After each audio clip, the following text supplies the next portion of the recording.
എൻ്റെ എഴുത്തുകൾ വായിച്ച് ഏറ്റവും അധികം ചിരിക്കുകയും കരയുകയും ചെയ്തിട്ടുള്ളത് ഞാൻ തന്നെയാണ്. കാരണം അവയെല്ലാം എൻ്റെ ജീവിതാനുഭവങ്ങൾ തന്നെയായിരുന്നു. ഈ വാക്കുകൾ നമ്മൾ മലയാളികൾ എല്ലാവരും സ്നേഹപൂർവ്വം ബേപ്പൂർ സുൽത്താൻ എന്ന് വിളിച്ചിരുന്ന നമ്മുടെ പ്രിയ കഥാകാരൻ വൈക്കം മുഹമ്മദ് ബഷീറിൻ്റെതാണ്. ഇന്നലെ ജൂലൈ 5 അദ്ദേഹത്തിൻ്റെ 32ാമത് ഓർമ്മ ദിനമായിരുന്നു. 1994 ജൂലൈ 5-നാണ് അദ്ദേഹം സാഹിത്യ ലോകത്ത് നിന്ന് വിട പറഞ്ഞത്. ബാല്യകാല സഖി, പ്രേമലേഖനം, പാത്തുമ്മയുടെ ആട്, മതിലുകൾ ഇവയെല്ലാം അദ്ദേഹത്തിന്റെ പ്രമുഖ കൃതികളിൽ ചിലത് മാത്രമാണ്. വള്ളത്തോൾ പുരസ്കാരം ഉൾപ്പെടെ നിരവധി പുരസ്കാരങ്ങൾ അദ്ദേഹം നേടിയിട്ടുണ്ട്. അതിനു പുറമെ 1982 നമ്മുടെ രാജ്യം അദ്ദേഹത്തിന് പത്മശ്രീ പുരസ്കാരവും നൽകി ആദരിച്ചിട്ടുണ്ട്. ഇദ്ദേഹത്തിന്റെ കൃതികൾ വായിച്ചു തുടങ്ങിയാൽ നമ്മൾ മലയാള ഭാഷയെ കൂടുതൽ കൂടുതൽ സ്നേഹിക്കുമെന്ന് കേട്ടിട്ടുണ്ട്. അത്രയേറെ ലളിതമായ ഭാഷയിലാണ് അദ്ദേഹം തൻ്റെ കഥകൾ രചിച്ച് വായനക്കാരെ രസിപ്പിച്ചു പോന്നിരുന്നത്. ഏത് അവസ്ഥയിലുള്ള ഏത് നിലയിലുള്ള ആളുകളായാലും മലയാളം എഴുതുവാനും വായിക്കുവാനും അറിയുന്നവരായിരുന്നാൽ അങ്ങനെയുള്ളവർക്ക് അദ്ദേഹത്തിന്റെ കഥകൾ വായിച്ച് ആസ്വദിക്കാൻ പറ്റുന്ന ഒരു പരുവത്തിലായിരുന്നു അദ്ദേഹത്തിന്റെ ഭാഷാ പ്രയോഗങ്ങളും രചനാ രീതിയും. അദ്ദേഹത്തിന്റെ ഈ ഓർമ്മകളിൽ നമുക്കും പ്രണമിക്കാം. പ്രിയമുള്ളവരെ, നമ്മുടെ കഥാകാരന്റെ ഓർമ്മകളുടെ നിറവിൽ ഞാനും ഇന്നിവിടെ നിങ്ങൾക്കായി ഒരു കഥ പറയുകയാണ്. ഇത് എൻ്റെ കുട്ടിക്കാലത്ത് ഞാൻ കേട്ടുമറന്ന ഒരു സംഭവമാണ്. അതിനെ എൻ്റെതായ കുറച്ച് ഭാവനകളൊക്കെ നൽകി ഒരു കഥയായി പരുവപ്പെടുത്തി എടുത്തിരിക്കുകയാണ്. ഇതിന് ഞാൻ കൊടുത്തിരിക്കുന്ന പേര് കുലമഹിമ എന്നാണ്. അപ്പോൾ ഈ കുലമഹിമ എന്ന കഥ ഞാനിവിടെ നിങ്ങൾക്കായി പറയാം. കിടന്നൊന്ന് കണ്ണടച്ചതേ ഉള്ളൂ, ദേ കോഴി കൂകി. പറഞ്ഞിട്ട് എന്ത് കാര്യം? നേരം വെളിച്ചമാകുന്നതിന് മുൻപേ മുറ്റമടിച്ച് ചൂല് മാറ്റി വെക്കണം. ചൂല് കണി കണ്ടാൽ മാനം ഇടിഞ്ഞു വീഴും പോലും. ഉള്ളവന്മാരുടെ ഓരോരോ വിശ്വാസങ്ങളെ പറഞ്ഞിട്ട് എന്ത് കാര്യം? പണമില്ലാത്തവൻ പിണം. ഒരു കാലത്ത് എന്നെ കണി കണ്ടാൽ ആ ദിവസം ഗുണമാകുമെന്ന് പറഞ്ഞ് അയൽവക്കത്തുള്ള പലരും കാത്തു നിന്നിട്ടുണ്ട് എന്നെ കണി കാണാൻ. എന്നാൽ ഇന്നോ അശ്രീകരം. എൻ്റെ ഗതികേട്. ഇങ്ങനെ പോകുന്നു നമ്മുടെ കഥാനായിക ഭവാനി അമ്മയുടെ പരിദേവനങ്ങൾ. ഭവാനി അമ്മയും കുഞ്ഞും ഒറ്റയ്ക്കാണ് കേട്ടോ താമസം. ഒരു മോളാണ്. ഈ മോള് ജനിച്ച് അധികമാകുന്നതിന് മുൻപേ മോളുടെ അച്ഛൻ മരിച്ചുപോയി. പിന്നീട് ഭവാനി അമ്മയും കുഞ്ഞും ഒറ്റയ്ക്കാണ് താമസം. ഈ മോളെ പോറ്റുന്നതിന് വേണ്ടി ഭവാനി അമ്മ അടുത്തുള്ള ചില വീടുകളിൽ മുറ്റമടിക്കാനും പാത്രം കഴുകാനും ഒക്കെയുള്ള ജോലികൾക്കായി പോകും. ഇങ്ങനെ പോകുന്ന സമയത്ത് ഈ കുഞ്ഞിനെ ഭവാനി അമ്മയുടെ ഒരു സഹോദരി അടുത്ത് തന്നെ താമസമുണ്ട്. അവരുടെ വീട്ടിലാക്കിയിട്ടാണ് പോകുന്നത്. അവരുടെ കുഞ്ഞുങ്ങളെ പോലെ തന്നെ ഭവാനി അമ്മയുടെ കുഞ്ഞിനെയും നോക്കിക്കൊള്ളും. അപ്പൊ അടുത്തൊരു വീട്ടില് ആണ് ആദ്യം പോകുന്നത് വെളുപ്പിന്. അവിടെ മുറ്റമടിക്കണം, അവിടുത്തെ പാത്രങ്ങൾ മുഴുവൻ തേച്ച് കഴുകി കൊടുക്കണം. ഇതാണ് ഭവാനി അമ്മയുടെ ജോലി. എന്നാൽ ഭവാനി അമ്മക്ക് അവിടുത്തെ ജോലി തീരെ ഇഷ്ടമല്ല.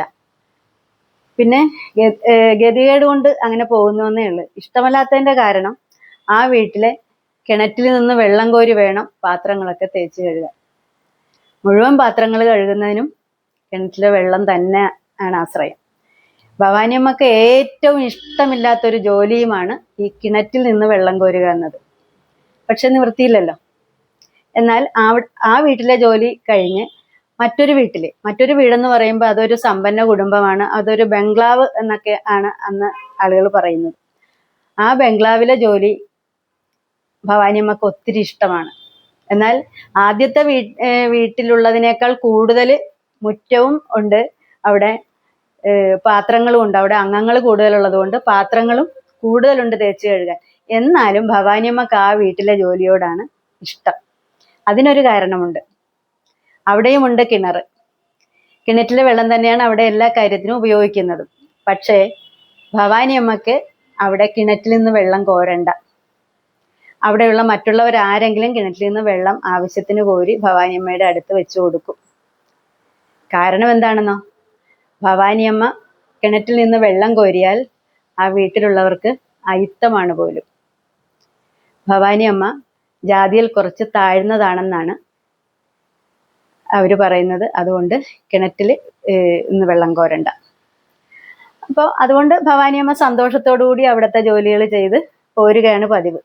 ഒരു ദിവസം ഭവാനിയമ്മ മുറ്റമടിച്ച് അങ്ങനെ നിൽക്കുകയായിരുന്നു.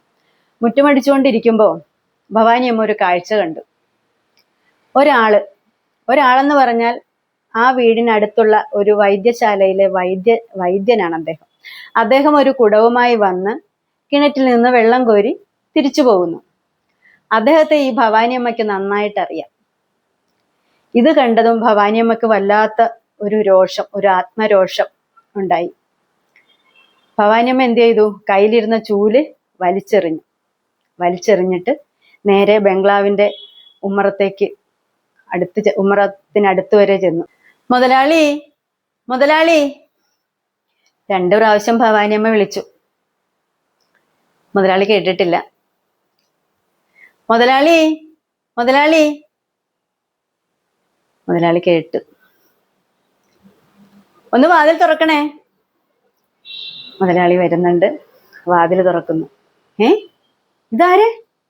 ഈ മുറ്റമുടിക്കാരിക്ക് ഈ ബംഗ്ലാവിന്റെ ഉമ്മറത്ത് എന്താ കാര്യം? മാറി നിൽക്കൂ. അശ്രീകരം രാവിലെ എന്താ കാര്യം? അത് പിന്നെ മുതലാളി, എനിക്കൊരു കാര്യം പറയാനുണ്ട്. ഈ വെളുപ്പം കാലത്തോ? എന്ത് കാര്യമാണ് നിനക്ക് പറയാനുള്ളത്? വേഗം പറയൂ. അത് പിന്നെ മുതലാളി, നമ്മുടെ അടുത്ത വൈദ്യശാലയില്ലേ, ആ വൈദ്യശാലയിലെ വൈദ്യര് ഇപ്പൊ വന്ന് ഒരു കുടവുമായി വന്ന് കിണറ്റിൽ നിന്ന് വെള്ളം കോരിക്കൊണ്ട് പോകുന്നു. അത്രേ ഉള്ളോ? അതിനെന്താ? എന്താ നിനക്ക് കാര്യം? നിനക്കെന്താ പ്രശ്നം? ആ വൈദ്യര് വെള്ളം എല്ലാ ദിവസവും എടുക്കുന്നതാണല്ലോ, എന്താ പ്രശ്നം? അത് പിന്നെ മുതലാളി, ഞാനൊന്ന് പറയട്ടെ, ദേഷ്യപ്പെടരുതേ. ആ വൈദ്യരും ഈ ഞാനും ഒരേ കുലത്തിൽ ജനിച്ചവരാണ് മുതലാളി. ഭേഷായിരിക്കുന്നു നിന്റെ ഈ അഹന്ത പറച്ചില്. ഇനി വേറെ വല്ലതും പറയാനുണ്ടോ നിനക്ക്? അതല്ല മുതലാളി, എനിക്ക് ചിലതുകൂടി പറയാനുണ്ട്. എന്താണ്? കേക്കട്ടെ. അത് പിന്നെ മുതലാളി, എന്നെ വഴക്ക് പറയല്ലേ. കേക്കട്ടെ നിന്റെ വീരവാദങ്ങൾ, പറയൂ. അത് പിന്നെ മുതലാളി, എൻ്റെ മാതാപിതാക്കളും പൂർവികരും ഒക്കെ നല്ല അന്തസ്സും ആഭിജാത്യവുമുള്ള ഒരു കുടുംബത്തിൽ ജനിച്ചവരാണ്. കാളക്കുട്ടിയെ കയറൂരി വിട്ടതുപോലെയാണല്ലോടി നിന്റെ ഈ അഹന്ത പറച്ചില്. കേൾക്കട്ടെ, പറയൂ. അത് പിന്നെ മുതലാളി, എൻ്റെ ഗതികേട് കൊണ്ട് ഞാനിങ്ങനെ വിടുവേല ചെയ്യാൻ വരുന്നതാണ്. എൻ്റെ കുടുംബം അത്ര നല്ല കുടുംബമായിരുന്നു. ഒരു 4 കെട്ടും നടുമുറ്റവും അതുപോലെ അറയും നിരയും ഒക്കെ ഉള്ള ഒരു തറവാടായിരുന്നു എൻ്റേത്. ഭാഗ്യദോഷത്താൽ ഞാനിന്ന് ഗതിയില്ലാത്തവളായി. അതുകൊണ്ടാണ് മുതലാളി ഞാനിവിടെ ഈ ജോലിക്ക് വരുന്നത്. ഓഹോ, അങ്ങനെയാണോ? ശരി, എന്നാ കേക്കട്ടെ നിന്റെ കുലമഹിമ. മുതലാളിയുടെ ഈ പരിഹാസം ഭവാനിയമ്മയുടെ മനസ്സിൽ ഒരു 100,000 അമ്പുകൾ തറയ്ക്കുന്ന നോവുണ്ടാക്കിയെങ്കിലും ഭവാനിയമ്മ കൂടുതൽ ശാന്തയായി. എന്നിട്ട് ഈ മുതലാളിയോട് ഭവാനിയമ്മയുടെ തറവാടിൻ്റെ പാരമ്പര്യവും പൈതൃകവും ഒക്കെ വിശദമായി പറഞ്ഞ് ബോധ്യപ്പെടുത്തുന്നു. ശിവ, എന്താ ഞാനീ കേൾക്കുന്നത്? ഭഗവാന്റെ ഓരോരോ ലീലാവിലാസങ്ങളെ. കഷ്ടം. നീ പറഞ്ഞത് ശരിയാണ് ഭവാനി, ഇത് വിധിയുടെ വിളയാട്ടം തന്നെയാണ്. പോട്ടെ, നീ വിഷമിക്കണ്ട കേട്ടോ. നീ ഇങ്ങോട്ട് അടുത്ത് വരൂ.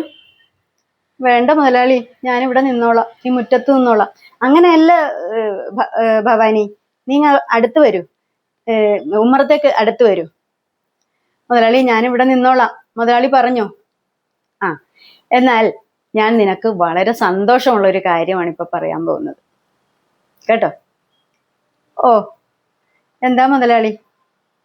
അത് ഇന്ന് മുതൽ, ഇന്ന് ഈ നിമിഷം മുതൽ ഈ ബംഗ്ലാവിൽ നിനക്ക് അയിത്തമില്ല. ഏ, എന്താ മുതലാളി, ഉള്ളതാണോ ഈ പറയണത്? അതെ ഭവാനി, നിനക്ക് ഇന്ന് മുതൽ ഇവിടെ അയിത്തമില്ല. സന്തോഷമായോ? സന്തോഷമായി മുതലാളി, സന്തോഷമായി. ആ, എന്നാൽ ഇനി നിനക്ക് കുറെ കൂടി സന്തോഷം ഉണ്ടാകുന്ന ഒരു കാര്യം കൂടിയാണ് ഞാൻ പറയാൻ പോകുന്നത്. ആണോ മുതലാളി? ഞാൻ കേൾക്കാം. മുതലാളി പറഞ്ഞോ, മുതലാളി പറഞ്ഞോ.